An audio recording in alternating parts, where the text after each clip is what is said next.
He's live. Garrett just joined. Oh, really? Yes, he joined the Instagram live. Okay. What's up, everybody? This is Alex Kelly back here with another episode, the 75th episode. Yeah, bro. No, 75. Not get to Garrett. Don't tell me what jersey I can or cannot wear. If you have episode 75, that's a big accomplishment. Yeah. Most don't even make it past 20. 3/4 of the way to the century mark, baby. What did you tell me like a month or two in that most don't even get to what number episodes? I thought it was like 5.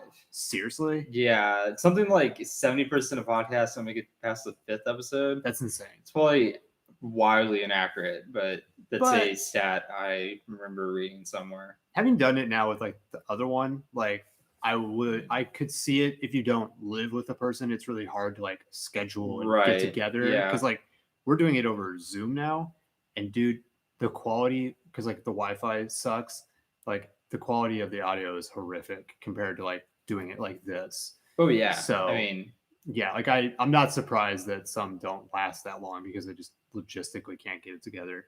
The Doug Glatt, Garrett wants the Doug Glatt jersey. It's in my okay, how about this? If you have over 3,400 downloads, you're in the top 10% per episode. No, just like overall. Total? Yeah. Shit. Pretty sure. That's per episode. Yeah. Okay. Never mind. Anyways, I'm gonna take this off. Bye, Garrett. We are back here with another episode, our 75th episode. Thank you guys for listening to this one. I am Alex Kelly here with my brother Ryan. What's up, everybody? We hope you guys have had a crazy week. It's been kind of a slow week within the new movie news. Yeah, coming off. I guess we can talk about the winners of Sundance. That's something that we we could do that up and check out. Yeah, so we will do that here in a minute. We will also talk about episode 4 and mostly episode 5 because we just watched it. Holy hell, is WandaVision just getting off to an absolutely it is picking up steam now. Yeah. So we will break all of that down. Spoilers, we will definitely be going into spoilers. So if you have not seen the episode, Emily, don't listen do not listen to this episode because some major cameos. Some major stuff goes down this episode. Yeah. But Ryan teased it real fast. The Sundance Film Festival concluded this week. And some awards were handed out. One that we were able to check out. Which one was that, Ryan? Jockey. So Clifton Hamilton Jr.? Clifton Collins Jr. Clifton Collins Jr., sorry. The lead of Jockey, which we saw on Sunday. So he won the, Special Jury Award for Best Actor? So U.S. Dramatic Special Jury Award for Best Actor, Clifton Collins Jr. for Jockey, which it's great movie. Absolutely deserved. So that was really cool to see him. And then the other one that we saw here at home won an award. Which one was that, Ryan? What? My Belle, My Beauty. Oh, yeah, that's right. Okay. We watched it from home. Yes, sorry. Gotcha. I did not mean to be. Yeah. So they won, what was it, the Audience Award? Yes. So next Audience Award, Marion Hill, My Belle, My Beauty. Specifically, is that for the whole movie? What's the whole thing? It was next Audience Award, and then it says Marion Hill, My Belle, My Beauty. There's no like Best Director, Best. There is, but like she got the next, so like the up and coming. I would think it's for her. Okay, but role still, as writer director. Yeah, right. Which that's still really cool that she was nominated or recognized as like the next up and coming in that category of next Audience Award. Which makes sense. It's her first feature film, so I don't know how many feature films at Sundance end up being the director or writer's first feature. It's got to be like a small. Clint's Jockey was his first one, but they weren't in the next category. Well, but he had produced. Been heavily involved in like Transpecco and some other ones. Yeah, so like it's really cool. Go ahead. No, it's really cool that she was able to be like. Yeah. So today, what's his name? Clint Bentley. Clint Bentley. Yeah. And then him, the producer of Jockey, which is Greg Gavorty, I think it is. Yeah. They did like a little. Did you see on Twitter the Oak Cliff Film Festival tweeted that they were going to do like a little like roundtable discussion. I saw that they were going to do that Tuesday, but I think that was with the Texas Theater. So I don't know if I saw the one that they were going to do at the Oak Cliff Film Festival. No, well, I think it was actually through Sundance, and it was a couple people from the Austin Film Society or something like that. Yeah, were like the moderators, and it was for like the Sundance platform. That's badass. It was really cool though, yeah, because like they talked about obviously like the production of Jockey, and then how Dallas and Austin are up and coming as like places to make movies, and how it's kind of like turning into a little bit of a hub for filmmakers. Is that how you found out about that one movie that you texted me about? A Ghost Story? Yeah. So they had another filmmaker from Dallas, something Travelo or something, and so he's a filmmaker. He has a production studio called Sailor Bear or something like that. That sounds like a badass. Anyways, he was involved in making A Ghost Story. Okay, interesting. Yeah. I mean, with Dallas specifically, it's kind of,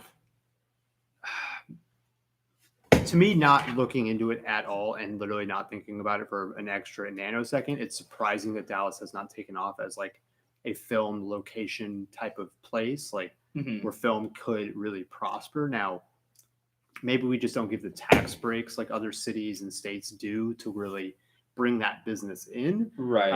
But it also perplexes me that it hasn't really ever happened with one of definitely the largest actors in the 2000s, Owen Wilson being from here. Right. And Luke Wilson, who, not as big as Owen Wilson, but like still really, really big. Yeah. Both of them being from Dallas. And yet like they never really made it a point of like coming back or like helping this area really kind of prosper that. Yeah, I think it's kind of hard. I mean, like, and that's not to say like they had to, but like if they liked Dallas or loved Dallas, like they could have done that. It doesn't seem like they have too much love for Dallas. Like they kind of got out as fast as they fucking could. Yeah, but like Dallas has been a pretty good production spot for TV for a long time. Like there's Southside Studios that started when the TV show Dallas started, right? And they've been they've stuck around. Yeah, I mean they've been doing a lot of work since then. So so it was by the Austin Film Society. And it was really cool because like I think Greg mentioned a keynote speech that Mark Duplass did at South by Southwest. Yes. Have you seen that? No, I haven't. But dude, you need to watch that. I think we pulled it up, or it was on because I watched it today. Okay, so, like, I saw that. There. Yeah, I saw that it was pulled up on the YouTube. Dude, that was really badass. He like for 20 or 30 minutes, he talked about like, hey, here's like every step-by-step process you should take as a filmmaker to go from like shooting short films on your iPhone to like making huge feature films. That's badass. Yeah, it was really cool. He's like, here's all the dirty little secrets and like what you can do to help, kind of help yourself along the way. It was yeah, cool. I'll have to watch that because we're gonna start getting. Made me want to go shoot a short film. We're going to be doing that soon. I mean, we have like everything we need, really. Well, not even just that, like you little bitch, but like every time Caleb is coming over, like we are pre-production on doing something short film wise. So well, you are going to be involved in that. Like, obviously, yeah. But I think, what I think would be really good? I think you need to finish your goddamn novel and we need to adapt that as Tony as the lead. We need to do like a 10-minute short film out of that. Off of, but he would, as the guy like that takes the old dude around? No, it like the short film, like proof of concept would be 100% like Tony and some old dude sitting on a bench for 10 minutes. Oh, I'd love that. I'd love that so absolutely much. Yeah, no, like that should definitely be a thing. I just need to finish my novella, novel, whatever the fuck you want to call it. Yeah, we're going to take 2 weeks of the summer and...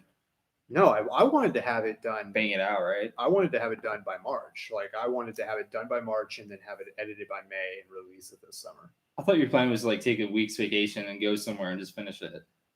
Yeah, my plans change like every week. Oh, okay. Yeah, so you're gonna have after multiple fights at work, You're gonna have it done in the next 7 weeks now. Oh, dude, I could write that day where I came up here last Saturday. I wrote 2,700 words in 2 hours. if I buckle down and am just like under a deadline, like I could get about 6,000 words done in a day, and my target for the book is like 50 to 60,000. Okay. And I'm at 20,000 already. Like I could get. I thought you were a lot further than that. Like how many pages does that translate into? 108. 20. So 20,000 words, 108 pages. Yeah. What is it? It's like 100. 200? Is it 200 per page then? 200 words. Yeah. Yeah, it's about 100. I'd say it's around like 150 per page. Okay. But like I realized kind of early on that it wasn't going to be like a full novel length, which is like 100,000 words. Like I just realized the story that I was writing and like my own, psyche basically. Like I couldn't do 100,000 words. It was more of like a short story. Exactly. Right? Well, it's what it's called in the business a novella. So like it's a shorter version of a novel, like a baby novel, kind of. Yeah. But like, have you ever read Night by Elie Wiesel? No.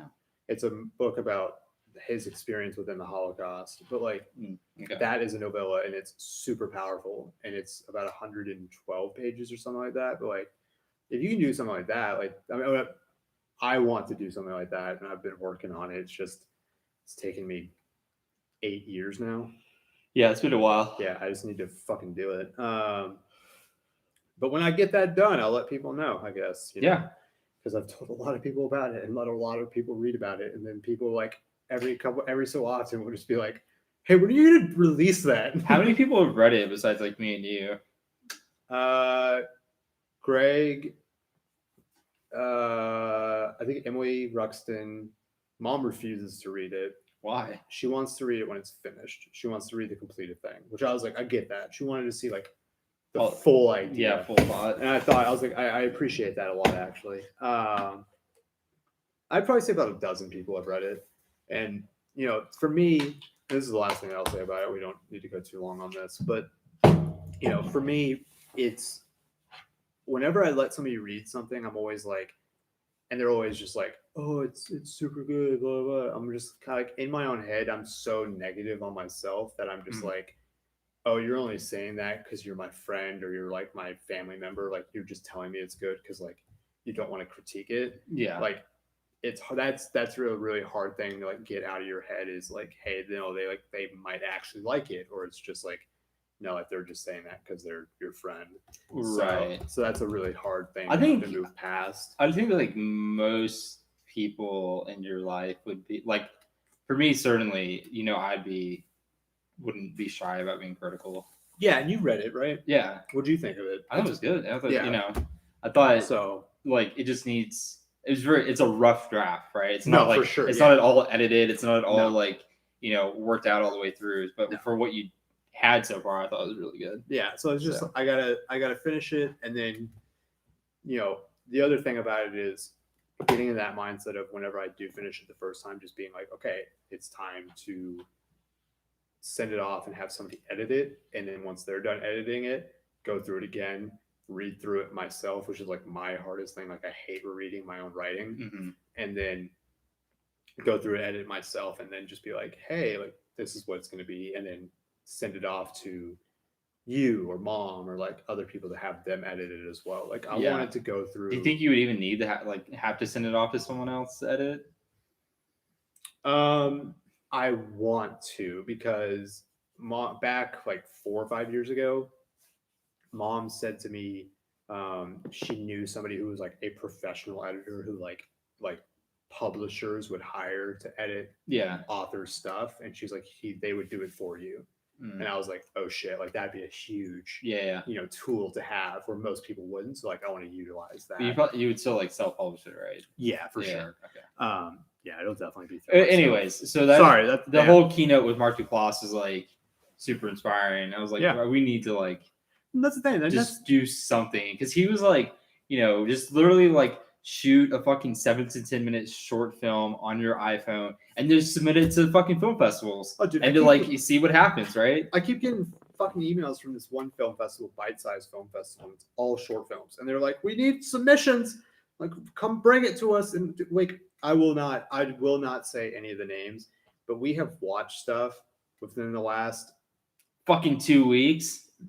That too, but like within the last 8 to 10 months that we've done this, and my God, is it horrific? And like we could do better. That's way too like self-grandiosing or whatever the word is. But like we could at least try, and that's why I really liked talking to Caleb a lot, because in high school he was making short films. Right. Like, that's what he knew he wanted to do, and he was out there doing it. And a lot of people say that about me, about some of the stuff that we do, but like, that is badass where you go out and you are like, hey, I want to make my own movies. Right. And doing it.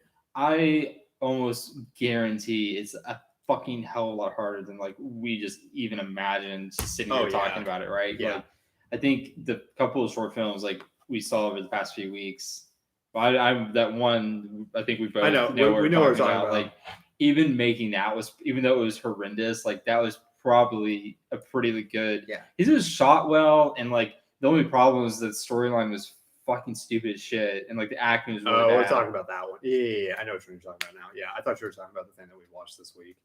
No. Yeah, okay, I know what you're talking about. Yeah. No, and that was actually shot. The one that we're now talking about, that was shot really well. Yes. And I was surprised by that when at the end of it, where it was just like, oh my god. Just the initial concept they went with was like really bad, and then they like didn't get very good actors to do it.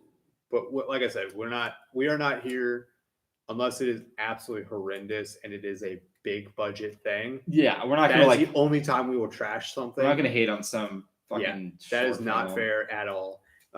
Because they put a lot of work into that shit, and it takes a lot, man. Yeah, no, for sure. Like, so, anyways, this is a good creative talk. It was cool. Creative people talk. If you want to hear more about Jockey, go check out the Austin Film Society's. Is that on YouTube? Yeah. Okay, so youtube.com/Austin Film Society. Yeah, the name of the thing was Sundance Beyond Film Panel, Jockey Filmmakers Talk Texas, something. Badass. Yeah, I bet that'd be really, really good. It was cool. I'll have to check that out because they were good. And we're hoping, again, I've said this before, it's super badass that Clint even replied to an email. We're hoping to get him on within the next couple weeks. If we can't, totally fine. Yeah. If it works within his schedule, that'd be bad fucking ass. If it doesn't, all good. We'll hopefully catch up with him in the future, because this is not going to be the last movie that this dude does. Not even just that, but when we promote Jockey in the fall when it's released, because that's what they said. When it gets released, he's gonna be busy. Yeah. So another thing from that thing, they apparently, like, he lives down there near the Texas Theater. No shit. And like apparently there's like a little like creative filmmaker community down there. So it's like we're moving near the Texas Theater. Dude, okay. I started looking at houses. There's some cool shit down there. I wanted to talk to you. I wasn't going to mean to do this over the podcast, so I'm going to put you on the spot. Okay. Next Friday. Yeah. Or Saturday. Okay. Well, crap. What? It'd have to be like Saturday afternoon. But okay. Judas and the Black Messiah. Yeah. Is released. Okay. They're doing showings at the Texas Theater. Oh, let's do it. I'm down. Cool. So we'll find a time. Why can we? Well, are you doing? We could probably do it Friday night. Okay. It's Angela's birthday is Saturday. Right. So like we're probably gonna do something that night. And it's like Valentine's Day weekend, right? Yeah, but like Valentine's Day is that Sunday. So yeah. So you're doing something. Friday night would probably work. But then that's WandaVision too. I don't know. We can do it like, is there any, we'll figure it out later. No, let's talk it through, because we don't have a lot of content. So we'll talk through this. Well, I enjoy this way much more. Are there showings like early Saturday that we could do? Probably, yeah. I mean, I just saw that they were going to start doing it, and I was like, dude, that'd be so freaking cool. Yeah, I'm super down with it. I think like, and this is really why I'm like, let's talk through this, because I want to promote the absolute hell out of Texas Theater as much as we possibly can. For sure. Not so that they'll love us, but mostly because like that place is awesome. We gushed about it last time. Oh, for sure. So we don't have to go into it too much. They've started to do a whole lot more. Oh, it's sold out, isn't it? No, so it's only one showing a day. Really? Yeah. So are they showing other stuff? Like 8:30. No, it looks like this is the only thing. They're doing what is this? Nightmare on Elm Street for the Dream Master with Lisa Wilcox live. So that's Thursday. Well, let's do it Friday night. Let's just go. We can watch WandaVision, then we can go watch that. Yeah, that's what I'm thinking. Okay. Oh my god. What's up? How much do you think tickets are? Fuck, I don't know, $10. $22. What? Yeah. Fuck that. That's a little bit. That's a bit much. I'm all for supporting you, Texas Theater, but good lord. That's a bit much. I mean, okay, I'm still down. Right. Isn't it coming out on VOD also? Yeah, it's HBO Max. Oh, is it really? Yeah. How the fuck was it at Sundance? They just basically like let it be at Sundance, I guess. They're just like fuck it, just to get like hype up. It's like an early thing. Yeah. Oh, okay. So in no way like a independent. Not really. Like, yeah. Okay. It's technically an independent movie, but like it's been bought by because it was so good. It was bought by distributed Warner Brothers. by HBO. So and bought or distributed by Warner Brothers. Okay. So who's put it on HBO Max? That's an interesting like topic to talk about in the future. Is when you like see a movie, it's like, oh, it's a big budget movie, blah, blah. It's like, no, it was like made and then bought by like Apple, like CODA. Segways. Yeah. Well, okay, big budget and like big purchasing price are two very different things. Two very different things, but I think that has become something that we've started to really kind of hone in on. Because when we talk about big budget films, we're talking about like $100 million plus blockbuster films. True. But the line is getting blurred where like, oh, Netflix just put out this movie. Yeah, for sure. And it's like, no, like they made this movie for, let's just say $10 million, which is not big budget. Then they bought it and then they put it on Netflix. Right. That's where the line is getting blurred. Like that animated movie, right? They probably made that for like what, $10 to $20 million, and then Netflix or someone bought it for $100+ million. Animated movie. The road trip thing. Oh, I know what you're talking about. Yeah, the Sony Pictures thing. The Smiths wrote something. Yeah, I know what you're talking about now. Yeah. We talked about it a while back. Yeah, no, some stuff like that, but then like stuff like Malcolm and Marie that was, made in the middle of the pandemic and was probably made very cheaply. Oh yeah. And then is bought up and it's like Netflix's Malcolm and Marie. And it's like, no, this was such and such who did it for such and such. And if they had to go like the independent route, like nobody would have heard about it. Right. They got what we should really like distinguish between is the budget of a film and the publishing rights of a film, right? Because Netflix is paying $100 million plus to publish it on their platform. Exactly. That's not the budget of the film, right? And that all is good. Yeah, something else cool from Mark Duplass's keynote. Someone asked him like, "Hey, because he kept talking about doing $1,000 short films as like a microfilm, right?" And someone asked him like, "What are you spending like that $1,000 on?"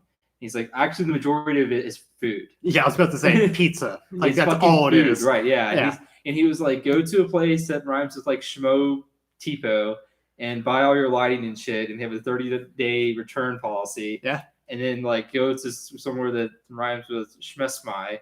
And they have a 10% restocking fee. So buy all your cameras and shit, and then take it back and return it. That's awesome, man. Yeah. Yeah, no, that's literally what you have to do. But like Caleb, like he has all that gear already. So like, really? Oh yeah, he's been buying it up for a while. I mean, we're gonna just do it the fucking jockey way. All we need is a camera and natural light. Oh my god, just go out at 6 a.m. and 6 p.m. every day and for 3 months. Yeah, why not? But no, for real a fast. 10-minute film. Yeah. Real fast, so CODA, which was a smash hit about a death family, went for $25 million to Apple.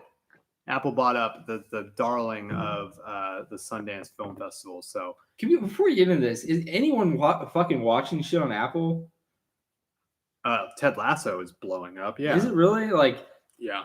So they are getting subscribers. Yeah, they're getting subscribers. I wonder how much Apple subscription. There's no way numbers. No, because here's what they're doing. They're giving everybody for like when I bought this iPhone, I've had this iPhone for a year and a half now.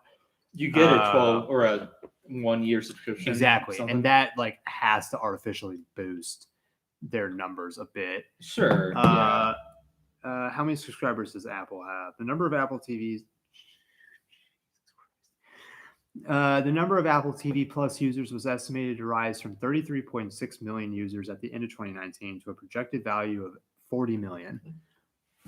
Only 40 million? Dude, fucking HBO Max only had like 8 million last time. They How many does Netflix have though? Like hundreds of million or something like that. Yeah, so Netflix.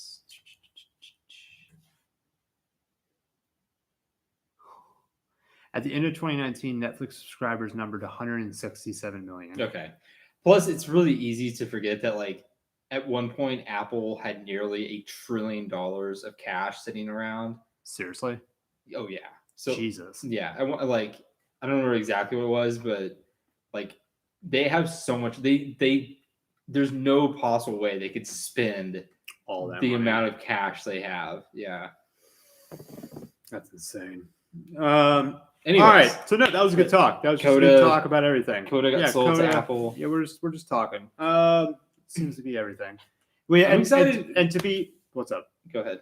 I was gonna pull the curtain back, but you go ahead. No. I was gonna ask, do we know when CODA is like gonna get a wide release or anything like that? No, but it was funny. Wide release when Apple's gonna release it. Publish No, it was funny because when it got bought, when the news broke that it was being bought, somebody tweeted out like, Apple could just say screw it and release it this coming Friday, and it would automatically jump to the top of the Oscar like nominations. So the movie's done. Like, isn't it like since it premiered at a film festival, so wouldn't it already be? No, like it has to be wide released. Okay. Yeah. So like it'll probably be like. But can it be limited release and still be like? Yes. Okay, because it has to be released outside of film festival. Outside of a film festival. Okay. So what my thinking is, just because of what they said from Jockey, was I bet it's going to be like next October, November, December, because they're going to want to like market it and all that jazz. Yeah, this is going to getting into the award season. It'll probably that's not a good comparison. Apple really hasn't had a big contender. No, they haven't. So this would be the first one that they would have. So it'd probably be like Christmas of next December. Yeah, between like mid-November to Christmas time. Yeah, I'll right now, having absolutely no idea, completely talking out of my ass, December or Christmas Day next year is when this will be dropped. Roughly. Because it'll be Apple TV Plus. They'll put it in some theaters, but then like the big release will be on Apple TV Plus on Christmas when people can watch it at their fucking homes. Yeah. So watch out for that with CODA. So we just got done watching WandaVision. I fucking love this show so much. Before we get into any of the nitty-gritty particulars of this show, we have to say spoilers. Yeah, spoilers. For the love of God, Heavy if you spoilers. have not watched this, do not listen from here on out because you will not like what you hear. Yeah, right. You will be as pissed off as I was pissed off this morning when people were just tweeting shit out. Can't you just like put filters on Twitter that's like no WandaVision, no episode 5, no da-na-na? Can you? You can mute words, yeah, in your settings. Oh my God, is that a thing? You didn't know that was a thing? No, I didn't. Okay, you can figure it out later. I'll figure it out, yeah. Yeah. No, I will be doing that from now on. Yeah, do it every Friday morning. Just set your... But like, okay, I'm sorry. Like, just don't tweet shit out. I get like, I get like tweeting, like words are fine. Right. When you are screen grabbing, because that's what I saw too. I saw the screen grab of something. We can say it. We're spoiling it. Yeah, spoilers. When I saw Pietro, Evan Peters as Pietro, I scrolled by and went, fuck! And just kept scrolling. But like, just don't put pictures out hours after the episode has gone live. I'm sorry. What's the, agreed upon time frame that should, It should be 24 hours. Right. I'm sorry. Like, it is like kind of a new thing where, It's not a new thing. It's not. It's like a tale as old as time. Like an episode a week. It is a new thing that you can. It is in the fact that you can like immediately screen grab shit since they're streaming this, right? Like that's kind of new. You could. Okay. Back even when did fucking flip phones start?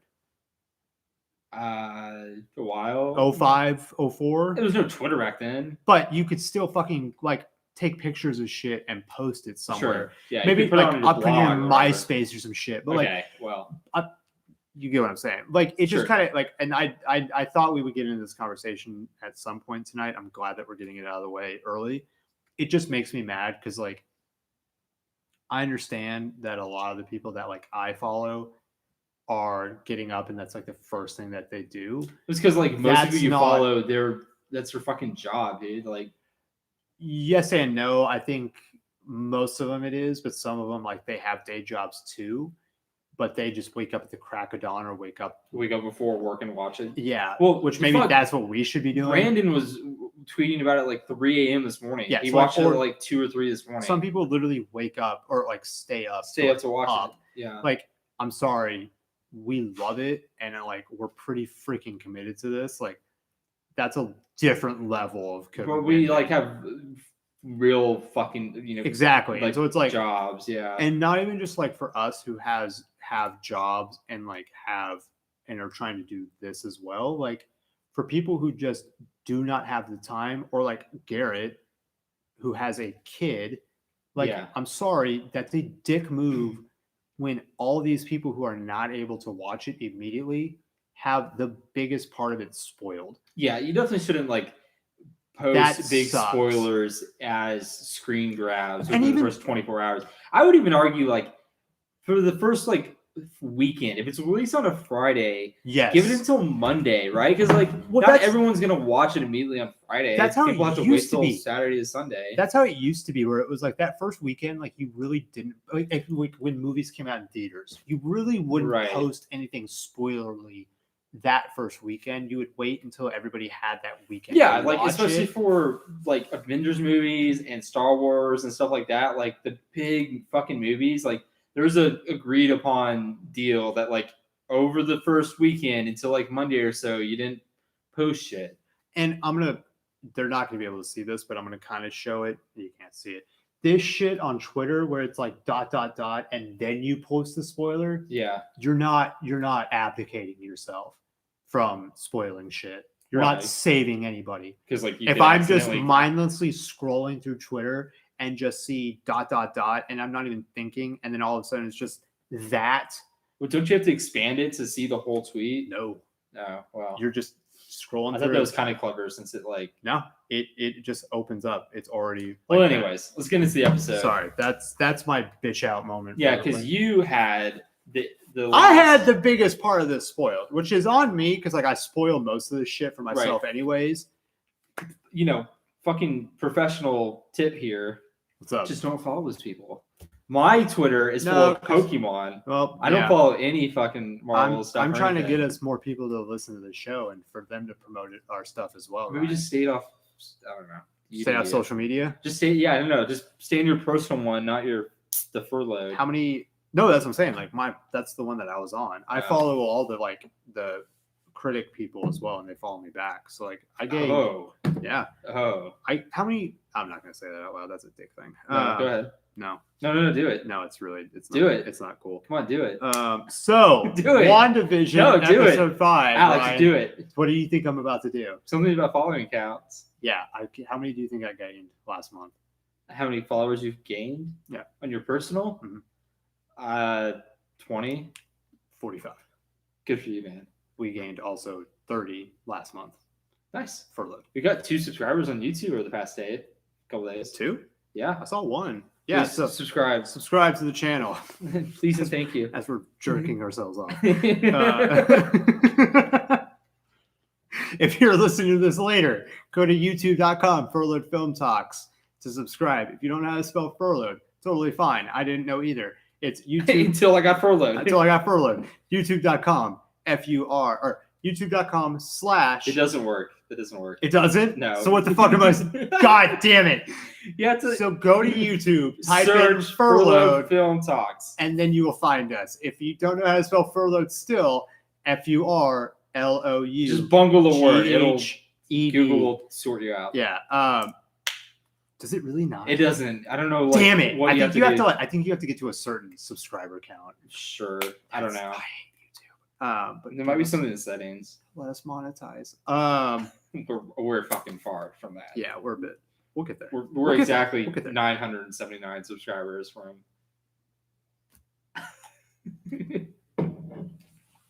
Ryan, What? it's been a long week.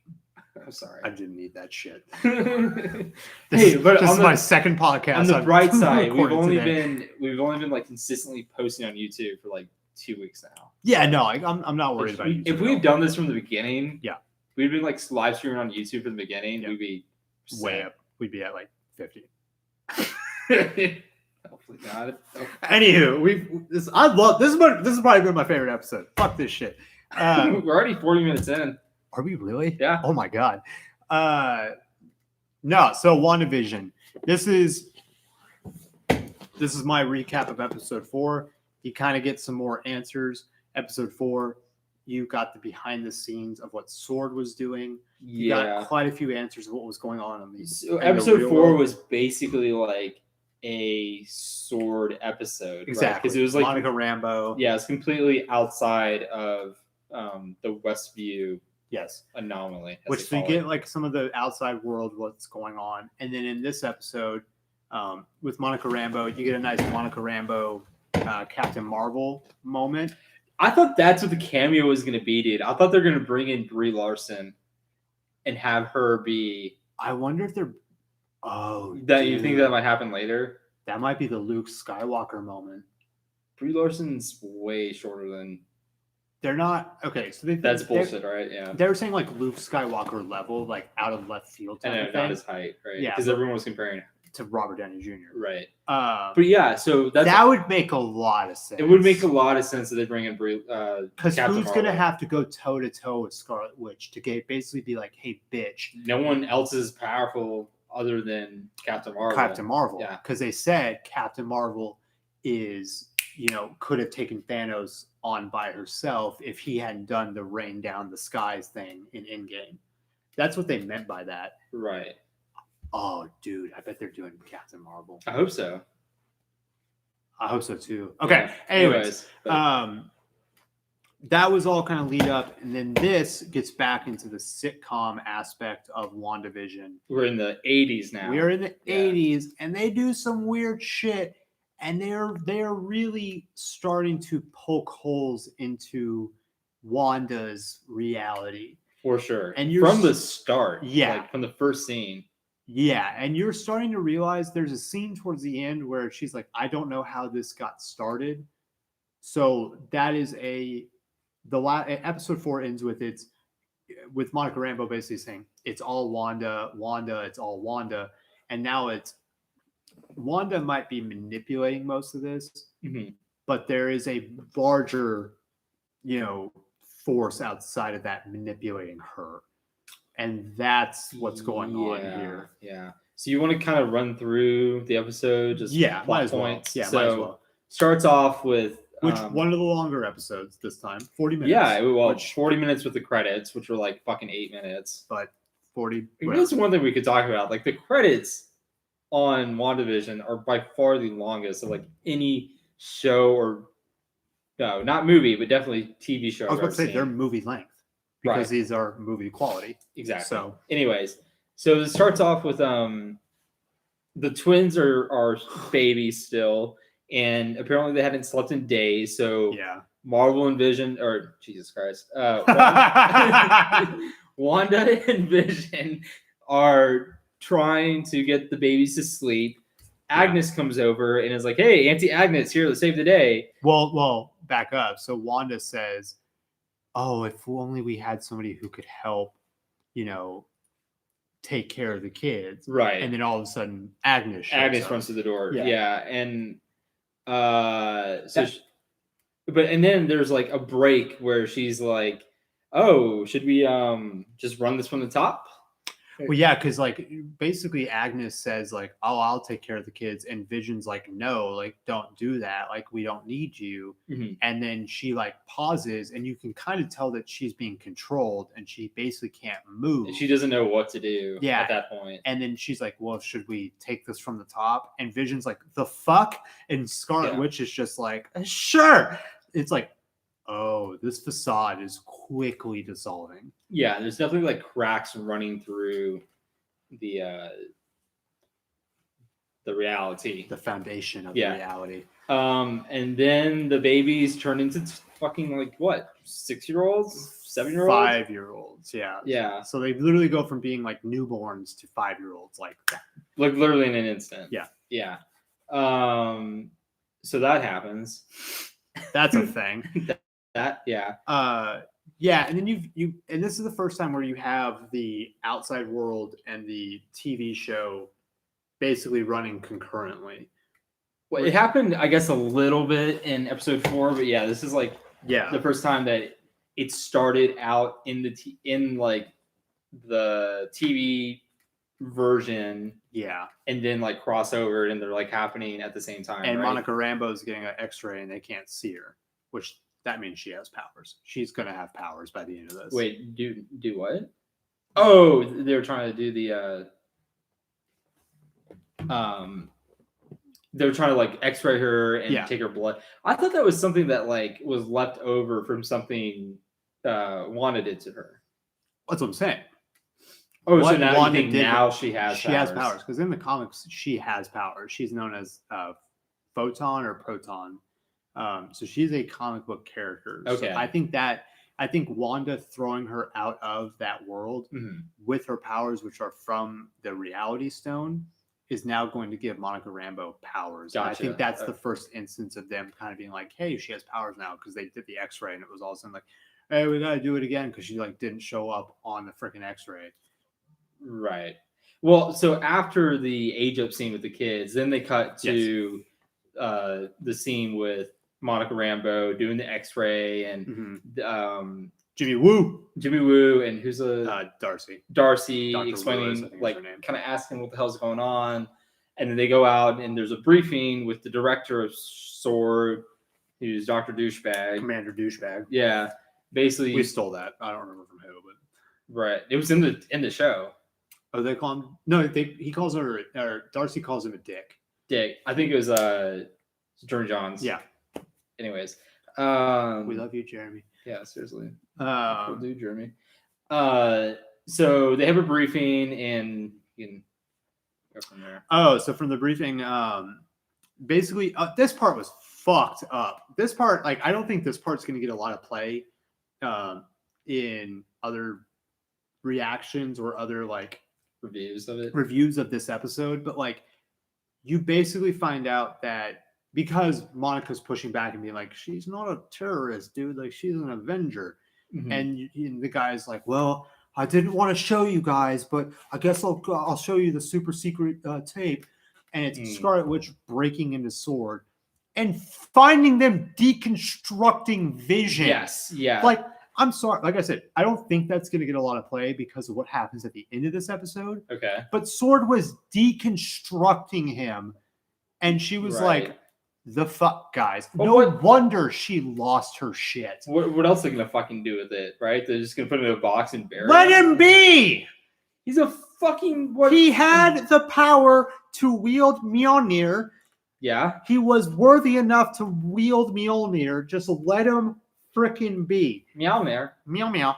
Like, don't fuck with also, he was like one of like Tony Stark's greatest creations. Of course, we could take him apart and see what's inside. Bad idea. Anyways, it's kind of fucked up. Bad it has, idea. But it's just a weird. His torso on one table, almost like arms of like it's kind of like in the original Justice League movie that they did a couple years ago, where like Cyborg is up on the wall and it's literally just his torso and head. Like, it looked kind of like that, and I'm just like, I'm sorry, I get what a government agency would do, but when you're dealing with a literal witch who has shown she can go toe to toe with Thanos, maybe don't do that. Well, the moral of the story is she broke in and stole her dead boyfriend in pieces back from the sword. And somehow resurrected him, which is creepy as fuck. Let me ask you this. Okay.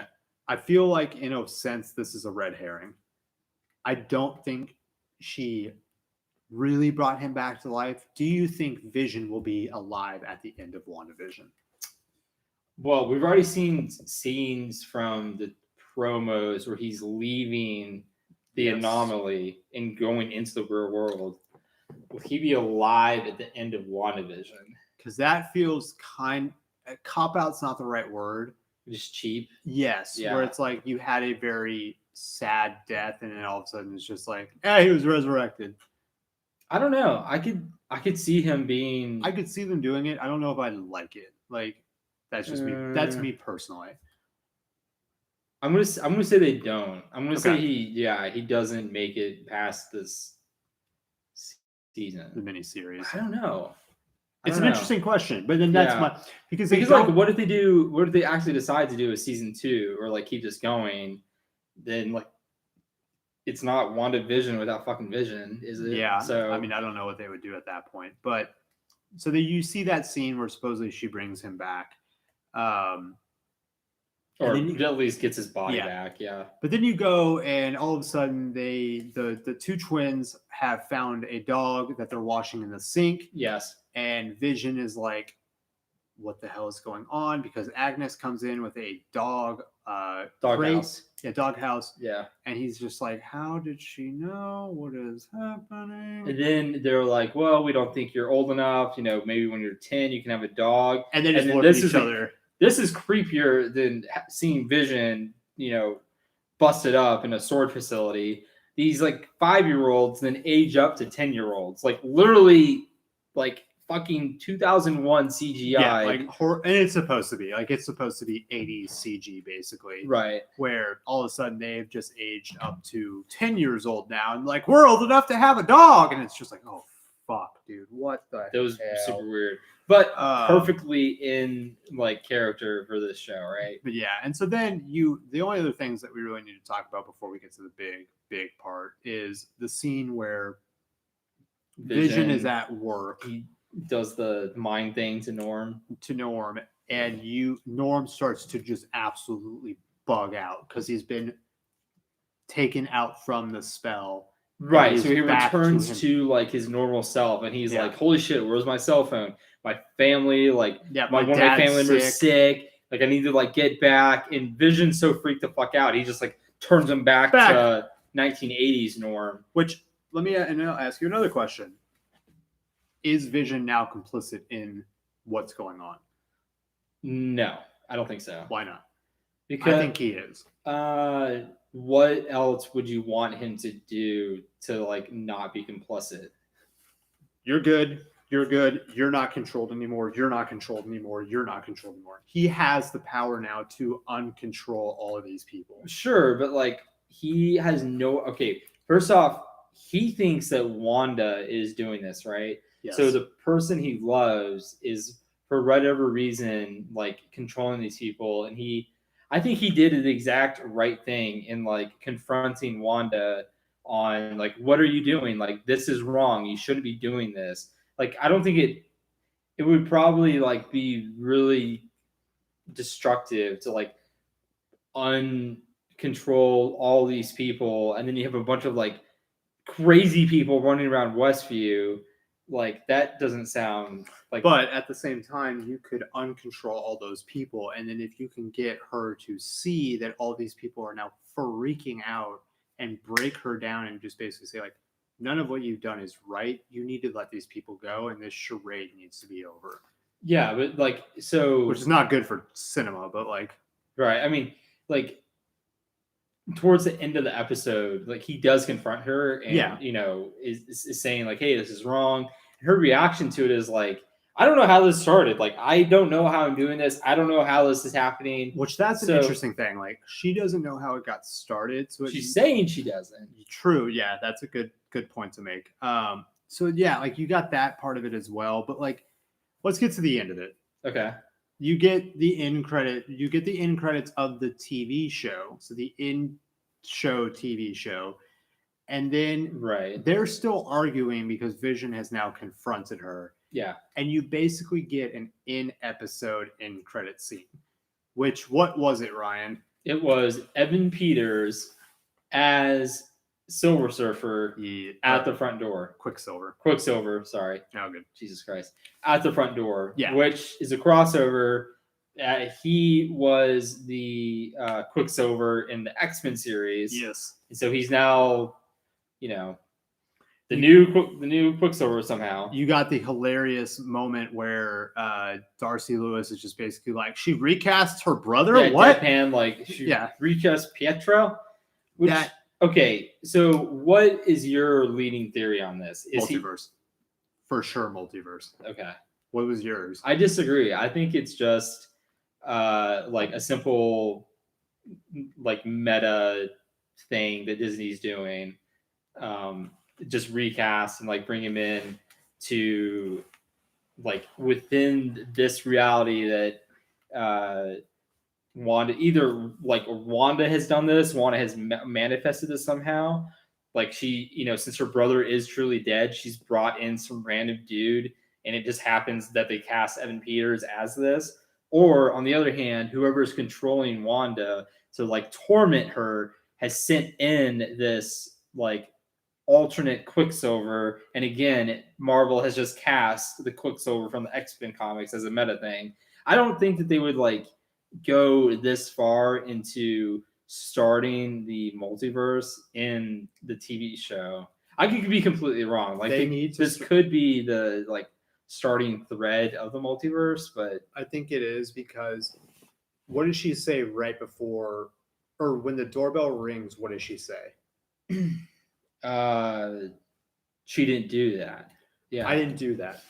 That wasn't me. Right. I think that is the moment where somebody manipulated the multiverse, or she had fucked with that quantum thing that is around her, around Westview.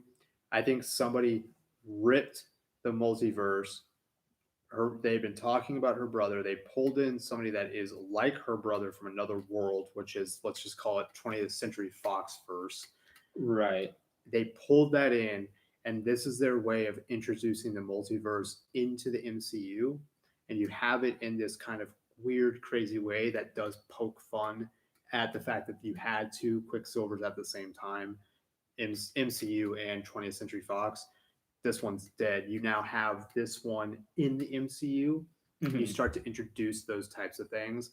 And I think she's not controlling this aspect. There is obviously, that overarching power, whoever that is. I think it's Mephisto, but you have that doing that. And so I think this is their way of bringing in and introducing the multiverse to everybody, because they're setting that up like that. Yeah. You already have a movie called Multiverse of Madness. You already have rumors that there's going to be 3 Spider-Mans in the one Spider-Man movie. Yeah. I think this is their way to start to very easily start to get people to used to the idea that there is a multiverse. Right. And I think it's supposed to start off with a joke where it's, oh, she recast her brother. No, there's 2. Just like there can be 3 Spider-Man and there can be 2 Wolverines. Right. They'll recast Wolverine, and then Hugh Jackman will come in at some point to do a cameo. Okay, so now, I do think this is definitely a possibility. But one thing that kind of I think disproves it is Quicksilver in the X-Men universe never had a sister, right? He had Magneto as his father. He said that explicitly. Yeah. Which in the comics, Magneto is the father of Quicksilver and Scarlet Witch. So sure, but specifically in the movies, he never had. Wanda was never in the X-Men series. She was never straight up said. This is where I'm hedging my bets. I don't remember because they have a scene where they go to his house, right? Yeah, he has a sister, but it's not Wanda. She's much younger. Yeah, so I think that she's normal. Do they explicitly say that? Yeah. Okay, I think that's them trying to be that was supposed to be Wanda. And again, I'm completely just trying to be a dick here, but like, I have no idea. I'm just saying, like, when he goes up to the door and he's like, "Hey, I can't like hug my sister," like he like there. I mean, it could be that either she's controlling him to make him say this, or like whoever's controlling Wanda is controlling him to make him say this. Oh, somebody's controlling him. Somebody's controlling that situation. But it very much seems like he's just Pietro. He's just like, he is the Marvel Universe Pietro. He's not the like X-Men Universe Pietro stepping in. I see what you mean. Yeah, your point is very, very valid there. I hadn't thought about it that way, because even when, and this is going back to DC, when they crossed over the DCEU into the CWTV Flash, Ezra Miller was still very much the Barry Allen he had played in Justice League. So it did not change the overall character aspect. Whereas this, he had the same type of jacket in the X-Men movie. He did. So that's the hair was very different. You notice, like, when the camera went up to like the back of his head. So did you think it was like the Aaron Taylor Johnson when they did that? I mean, they purposely made it look exactly like that. They made you think it was the Pietro from Age of Ultron, right? Shit. Yeah. And then like, so it was so shocking when they got like the front. Yeah, see, it wasn't shocking for me because I had seen the shit already. But right. Like, for you, yeah. And that's why I was like, fucking stay off Twitter. But like, that's interesting.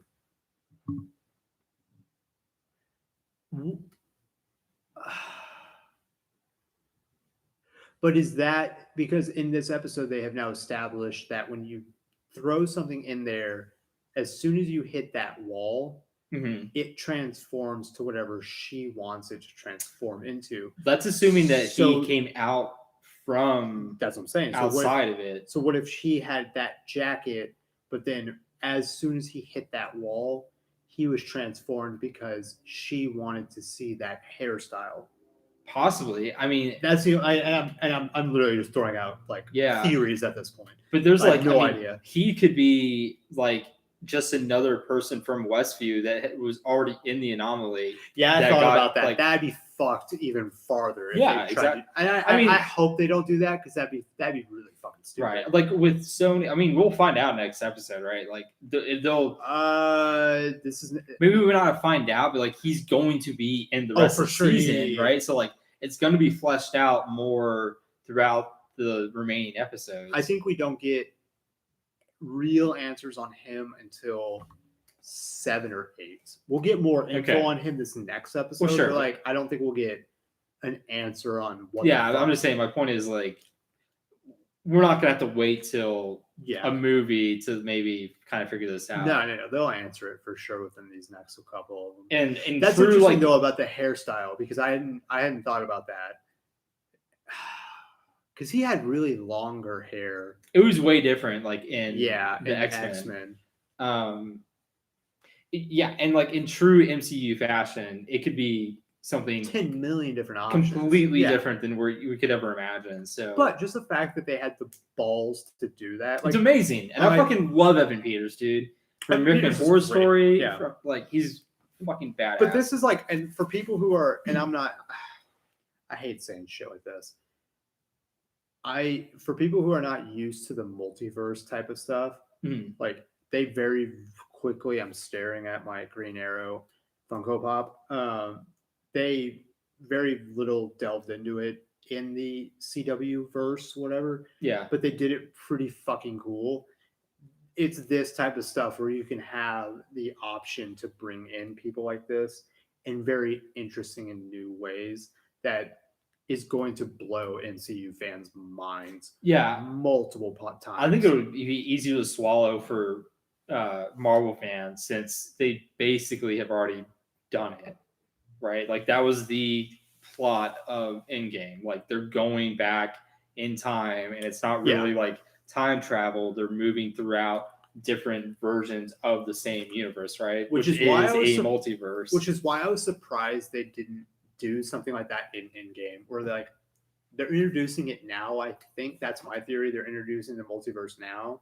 They called it the multiverse in that movie. Like when they called.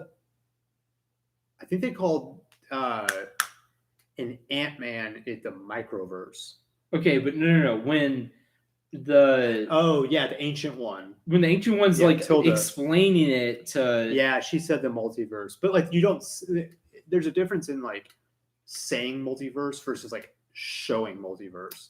Yeah, like Crisis on Infinite Earths, dude. They showed the multiverse. Well, yeah, it's a lot different between in Endgame they're having a multiverse all with the same characters, right? With the it's self-contained and it's versions of the characters you had already seen in previous movies. It's different when you have like different versions of the same Spider-Man all converging into like the same story. So cool. Yeah, because that's what you got in the Crisis on Infinite Earths. You got Burt Ward, who was Robin in the 60s. Mm-hmm. You had him for a moment.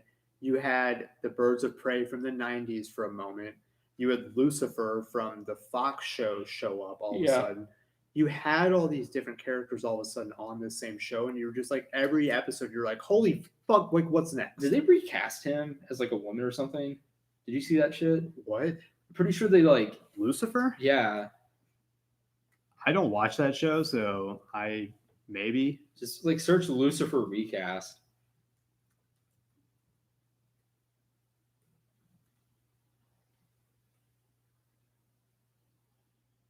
Oh, this is a completely different thing. Oh, okay. Sandman Netflix series.